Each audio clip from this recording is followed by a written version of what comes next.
గ్రామం పేరు దామగట్ల.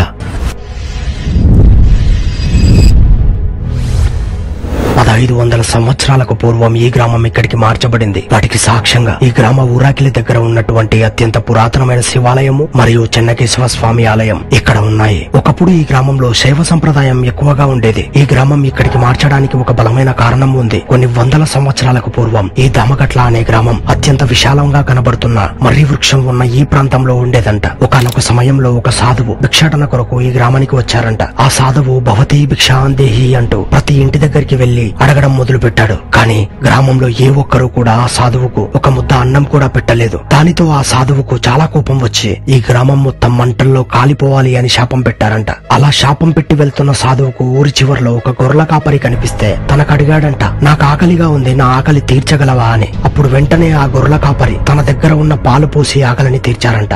అప్పుడు ఆ సాధువు, నువ్వు తూర్పు వైపుగా వెళ్ళు, ఈ గ్రామంలోకి వెళ్లకు, కాసేపట్లో ఈ గ్రామం మొత్తం కాలి బూడిదైపోతుందని చెప్పారంట. ఆ మాటలు విన్న గొర్రెల కాపరి తూర్పు వైపుగా వెళ్లకుండా పడమర దిశగా వెళ్లారంట. పడమర దిశగా వెళ్లి అక్కడ నివాసం ఏర్పాటు చేసుకున్నారంట. అదే విధంగా గ్రామం మొత్తం కూడా ఇక్కడ మార్చబడిందని చెప్తున్నారు ఈ గ్రామస్తులు. అప్పుడు ఆ శాపం వల్ల గ్రామం అయితే నశించిపోయింది గాని ఆ గ్రామానికి సంబంధించినటువంటి శివాలయము, ఆంజనేయ స్వామి దేవాలయము మరియు పురాతనమైన బావి ఇక్కడే ఎవరూ పట్టించుకోకుండా మిగిలిపోయాయి. ఈ గ్రామం నంద్యాల జిల్లా నందిగుట్కూరు మండలం దామగట్ల గ్రామం.